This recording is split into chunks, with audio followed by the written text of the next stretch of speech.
Welcome to the Flora and Order Time Chat. Today I'm joined by the wonderful Niti Nadarajah, a multi-award winning executive and careers coach, freelance general counsel, DEI and leadership workshop facilitator, and certified breathwork instructor. After over 20 years in corporate law, Niti has carved a multi-passionate path supporting women, especially those with intersecting identities, to navigate their careers, leadership, and well-being. Her journey into breathwork began during a difficult period in her own life, and what started as a personal healing practice has now become a core part of how she supports others, from coaching clients to legal conferences, which we will touch on. So in this chat, we're going to explore how breathwork can be used as a powerful time tool, not just for stress relief, but for focus, clarity, and presence. And so whether you're rushing between meetings, returning from parental leave, or just feeling pulled in all directions, this conversation is a reminder that sometimes the most productive thing you can do is pause and breathe. So welcome, Niti. Thank you. I'm so delighted to be here. Thanks for having me. Thank you. So I'd just like to kick us off by asking, how did this all begin? Breathwork wasn't always part of your toolkit, so take us back to when and how it entered your life and how it's been for you since then. Absolutely. So it absolutely has not been part of my life forever. In fact, I recall many a time where my mum, who does do a fair bit of Indian style breathwork, which is called pranayama, many a time where she has said to me over the years, you really should do this. It would be really beneficial for you. And it's gone in one ear and out the other. And I've gone, yes, mum, yes, mum, yes, mum, one day. And never done anything about it, as you do typically with things that your parents tell you, right? And it was only actually last year when I was going through what I would probably describe as the most stressful period of my life, because I was going through a marital separation. And it was during that period of time that I actually stumbled across breathwork.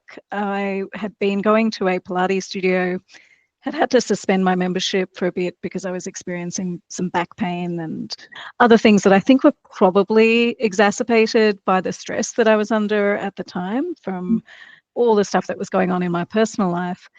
And so I rang up and said, I need to cancel, or not cancel, but suspend my membership again. And the owner of my studio said to me, look, that's fine, but we're running some breathwork classes. Why don't you come in and try one out?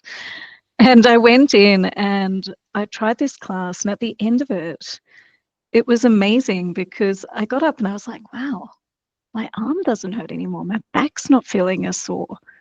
This is incredible. And during this session, I'd had these really strange sort of tingling sensations, and almost as if the blood had started flowing in a different way through my body. And so I walked away from that first session and thought, okay, I'm going to come back. And so I went back. But, with a week passing, things have gone back to normal.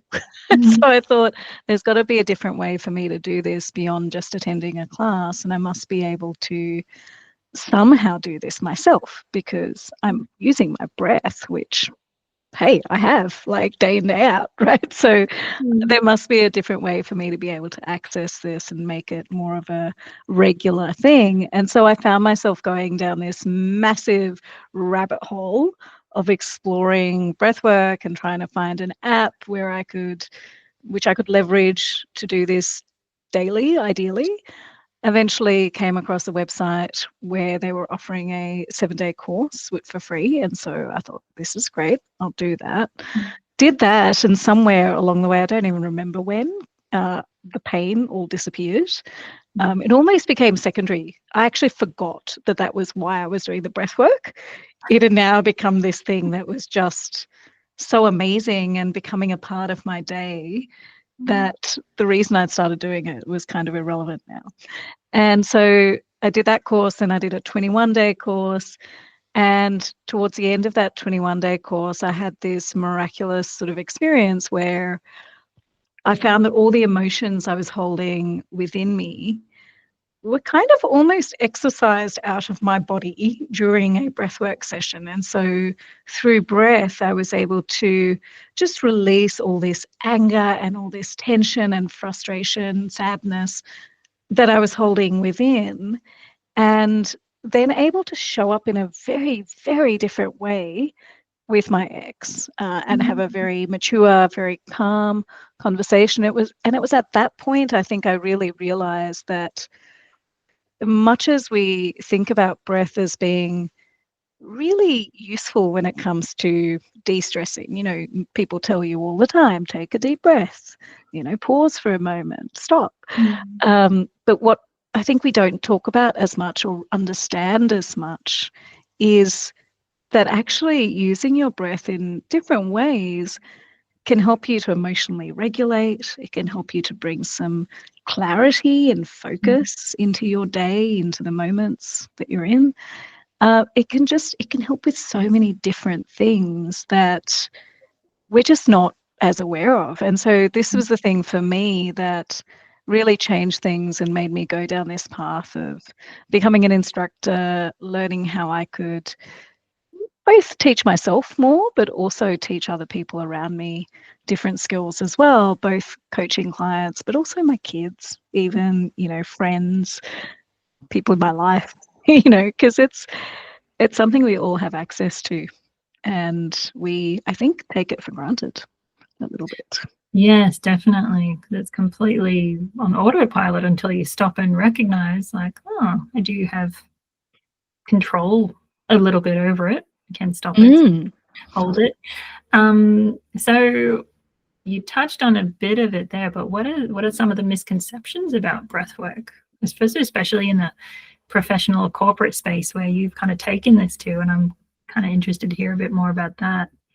Yeah, I think we have this misconception that breath work is all about slowing down, and it's all about stress release and calmness. And yes, breath can be incredibly, incredibly helpful for that. And there are definitely times where I find I use it for that purpose.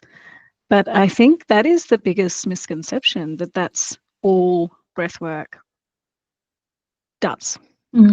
But the reality is you can breathe fast. And by breathing fast, you can activate things. You can create energy in your body. You can access emotional trauma. You can get to a place of, releasing all these emotions that you're holding within in order to be able to show up differently with the people that you're surrounding yourself with or engaging with on that day. So, we can use it to not just calm, but to also create very different emotional states for ourselves. We can use it to focus. I mean, I think that's the one thing I've really also used quite heavily since, is actually, when I'm going between one hectic thing to the next, building in that little moment of pause and going, do you know what, I can stop for a second, and I can just bring some clarity back into my thinking, so that it's not, this constant rush of thoughts in our head that we often have. Yes, yeah. So how do you personally create that space in your days? Like, are you blocking it out in your calendar? Is it a huge post-it note on the wall? Or how are you reminding yourself to do that in between tasks and parts of your life? I often actually put in really random calendar appointments in my calendar, which are called break. And literally it's just a break. And I know that if I've got quite a few, like say I've got 2 coaching sessions back to back, number one, I'll try and make sure I have 5 minutes between coaching sessions. But then if I've got the second one, and then I know there's a chance that someone might book something into my calendar, which is, always, the possibility, then I will block out a period of time in that space and just call it break.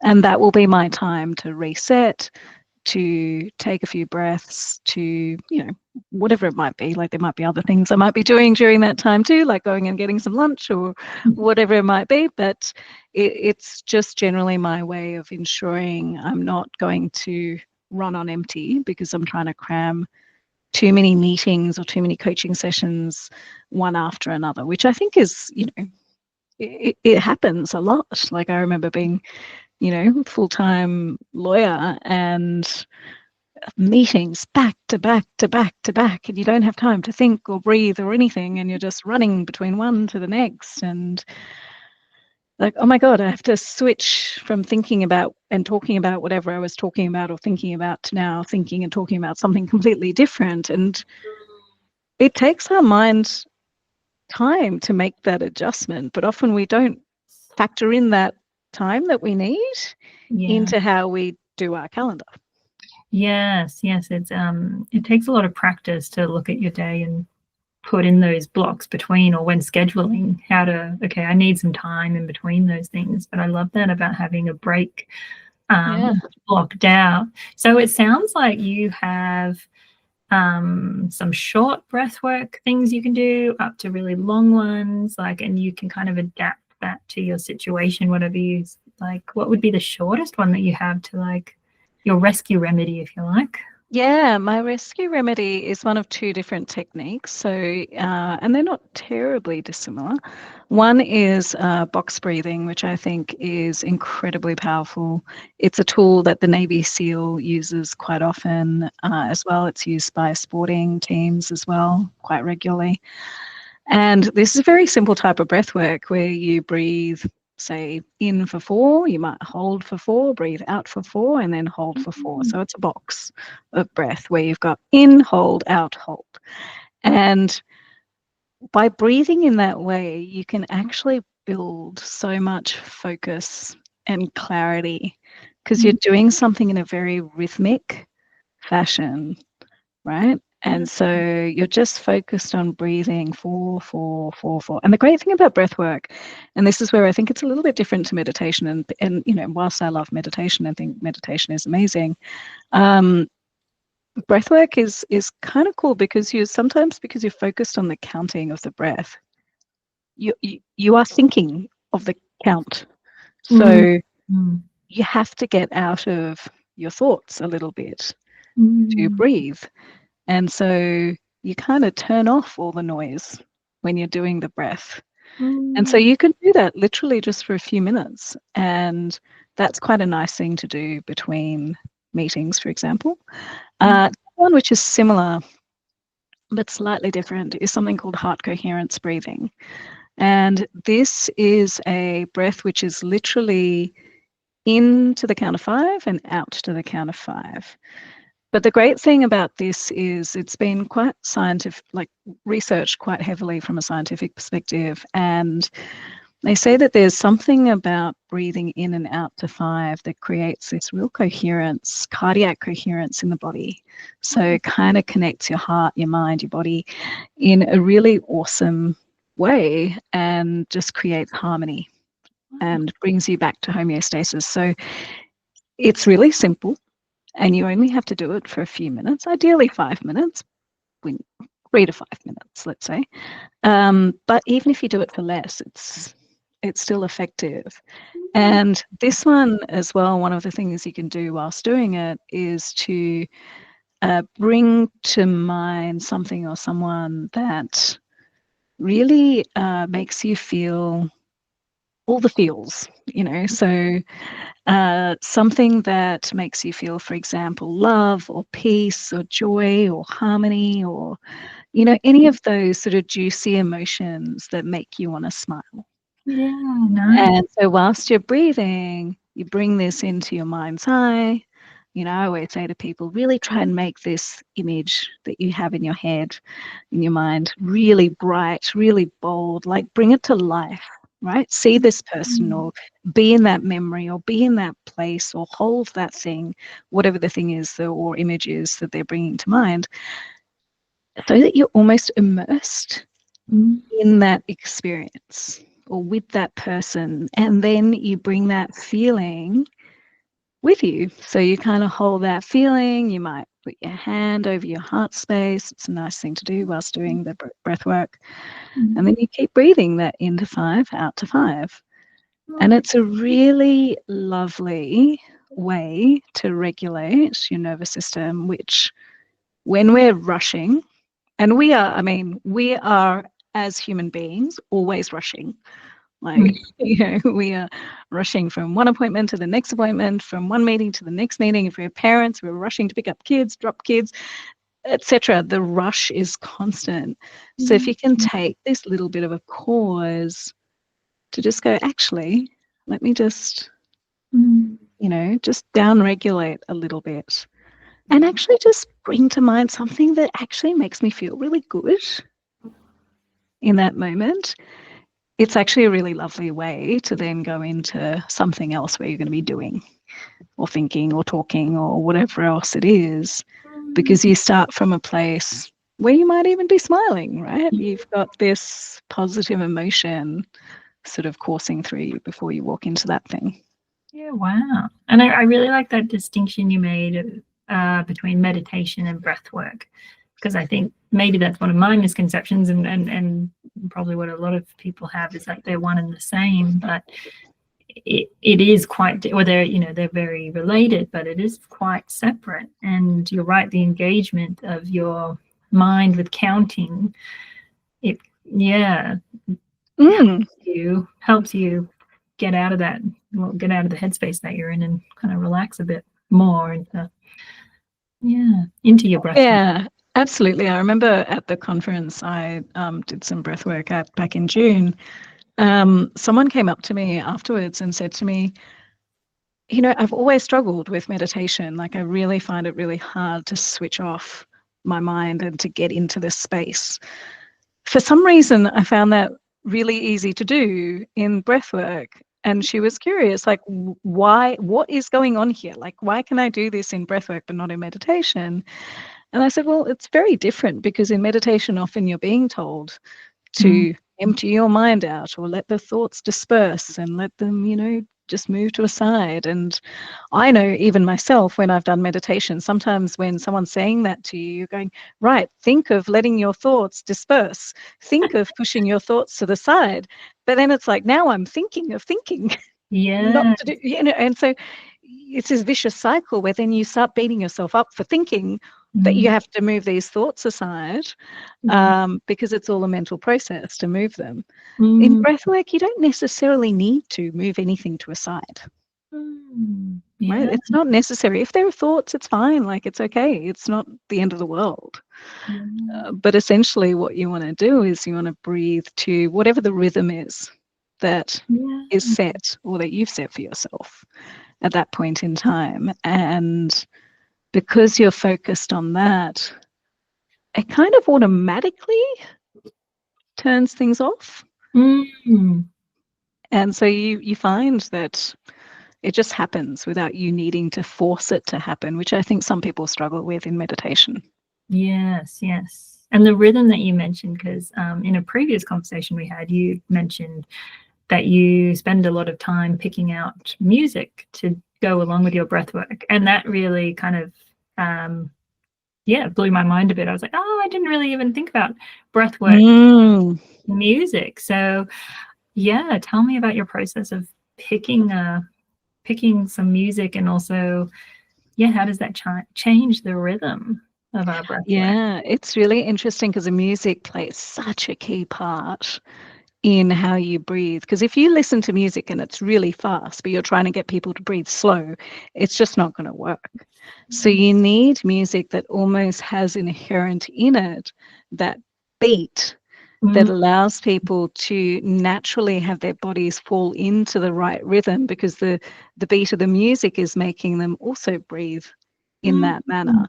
And so my process for picking music out is I'll generally have a bit of an idea of which tracks are slower or faster, et cetera, and then and I constantly keep building more and more playlists in Spotify for my breath work, and then I will play it and I'll go, okay, if I'm getting people to do box breathing, for example, and it's 4-4-4-4, all right, let me breathe to the music and see if it works. And so that is my process. I will literally sit there in my living room often with my laptop, play the music and go, okay, breathe.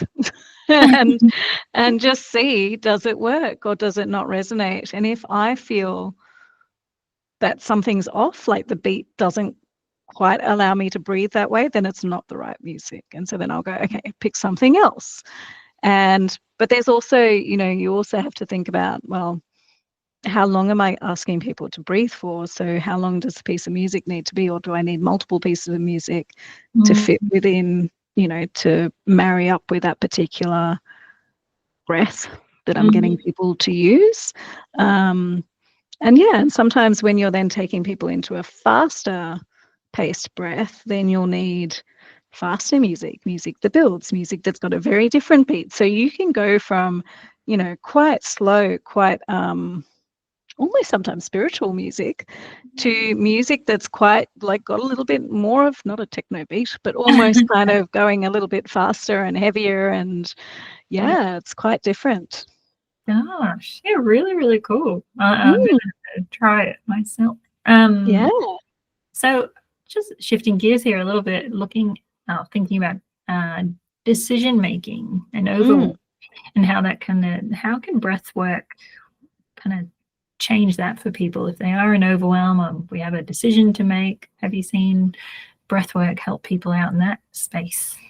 Absolutely. In fact, I went through something a few weeks ago where I was getting quite stressed and quite panicky about the amount of work I had to do.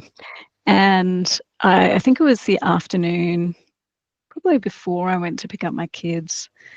And I could feel my heart rate was racing, and the thoughts were just a jumbled mess in my head. I was trying to work, but because I had so much to do, it was almost like I could do nothing because I had so much to do. Like my brain I wasn't able to focus on anything or get anything done at all. And I actually went to pick up the kids. And when I went to pick up the kids, I think my daughter asked me, how are you, or something. And I said, I think I broke down. I think I was actually a bit teary, and like, actually, I'm not having a good day. I'm having a really bad day. I don't really know how to cope with the day right now. And she said to me, look, Mum, when we get home, you go lie down or do something and to relax, and I'll sort out me and my brother for the time being. And I was like, wow, well, that's amazing. Yeah. Amazing. But actually it was brilliant, because I did go and lie down for a while, and I put on some slower music and went, right, just spend some time breathing, just breathe. And I think I did it for about half an hour. Like, it was quite a long period of time because I was quite stressed and I was very wound up. So I needed longer to regulate my system. But I just kept breathing and just, I think it was 4, breathing in for 4, out for 4, maybe 5 at a point. And sometimes when you're really stressed too, you need to start small. So you might start with like breathing in for 3 rather than going straight to 5, because it may feel like too much to breathe for that like length of time. So, and that's fine. Start where you need to start and then build it up as the breath becomes a little bit easier and more relaxed. And so I did that for half an hour, and then I came back down, and I just felt so much calmer and okay about the world after doing that for a bit, and the overwhelm had dissipated. And so the next day, I didn't do any more work that day because it was quite late in the piece, but the next day when I started working again, I had a very different attitude and mentality towards what was going on in my world of work, and was like, no, I've got this. It's okay. I can manage. I've got tools. I've got the skills to know how to manage this. So I've just got to rely on my inner strength and my inner capabilities to get through this, and it'll be fine. But the overwhelm had disappeared. Very good. Which is great. Yeah. So that's what I would recommend. And sometimes, sometimes you just need a circuit breaker. That's true. And pushing is just the worst. Pushing, yeah, 100%. It's not going to be good, whatever you produce. Like, sometimes we're just needing to stop. And tomorrow's a new day. Let's get it done. 100%. Yeah, absolutely. And this is exactly, I think the point. Like, we push through so many things so often. And I think sometimes we go, no, I've got to keep going. I've got to keep going. I've got to keep going. I've got to keep going. Sometimes it just pays to go, do you know what? I just need to stop. And look, I might pick it up again in half an hour or in an hour or in 2 hours when I feel okay again. But I need to stop for now and just have a moment for myself. And it's always interesting to me when I talk to people about some of the breathwork techniques, the people who say to me, oh yeah, I've managed to make this a part of my day and it's been really lovely and it's making a massive difference, versus those who say to me they don't have time. Yeah. Or they haven't been able to find time or make it a habit. And I always say, do you know what? We're talking about minutes in the day. Like, we're not talking about hours. We're talking about minutes. And stack it as a habit with something else. So habit stacking is great, right? You're waiting for the kettle to boil in the evening because you're making yourself a cup of tea. Breathe whilst you're waiting for the kettle to boil. Yeah. I do it quite often in the car. So sometimes I know, for example, I've got 2 kids. Sometimes I'll be rushing from like work to pick up the kids and then back to work. And so I'm like, okay, well, you know what? I can put some music on in the car and I can just breathe on the way to pick them up. Yeah. And it actually changes the way I show up for them. Yes. As well, because I'm then a calmer person with them. Because I've created that space for myself as well. Yeah, I love that. I love that. Yeah, adding it to the kettle boiling or driving or just things that you are doing anyway. That's a great answer to I don't have time, which is funny when we think about you don't have time to breathe, which you're doing all the time anyway. Yeah, 100%. Yeah, Absolutely. And that's the thing, right? Like I'm a big believer in people understanding and bringing awareness to how they breathe. It's, I think breathwork classes are amazing. Like, they're very useful and very helpful. And people can achieve a lot through going to them. But I think there's a really key thing here in just becoming aware of how you're breathing. How shallow is my breath? How deep is my breath? How slow is it? How long is it? Does it get stuck? All these things, just bring some awareness. How much do I use my nose? How much do I use my mouth? Mouth breathing is not amazing generally. Just breathe through your nose more. All these kinds of things. And, when you bring that awareness into your day, that in itself will also make you breathe differently through the day, which it's kind of like a snowball thing. Like, I find now, because I have so much more awareness of how I breathe, it's just natural for me to go, oh, what are you doing? You're getting really stressed. You need to change the way you're breathing. And to go, okay, just, calm the breath down a bit and get back to a more centered place. But normally when we're in that place of stress or heightened anxiety or panic or whatever it might be, it's a vicious cycle. We just keep breathing faster. We keep breathing through our mouth more. And we just exacerbate the symptoms of stress. But you can break it by changing the way you breathe at that moment. And anxiety's breathing is more like it's higher, isn't it? Very shallow, very fast. Because you're not using the whole lung. You're not using your diaphragm at all. So you're using just your chest. It's very much up here, and often it's mouth breathing. Might even be fairly audible sometimes when people are really anxious. You can often hear their breath. Oh yes, my grandma used to do like a I can't imitate it very well, but it was very it was audible, as you say, when she was anxious. Yeah. So if you can counteract that and go, oh, let me try and breathe a bit differently. And it might feel really difficult. when you start doing it, because you're going from this like really up here panicked breathing to then going, okay, breathe slower, breathe lower, like, and it can feel strange to try and do that. But if you try and do it like after some breaths, it will start to feel a bit more natural. And it might take quite a few breaths depending on how much of a heightened state you're in, like the half an hour I mentioned before. Like, it took me quite a while that day to regulate. But you can regulate. And what happens in that moment is your brain goes, I'm safe. I don't need to be in fight or flight mode anymore. I can relax, which is what happens with anxiety and stress. We go into fight or flight mode, right? And so everything just goes, whoo. Whereas you can take it back down to a point of going, oh no, I'm okay. I'm all right. I don't need to fight. Don't need to run anywhere.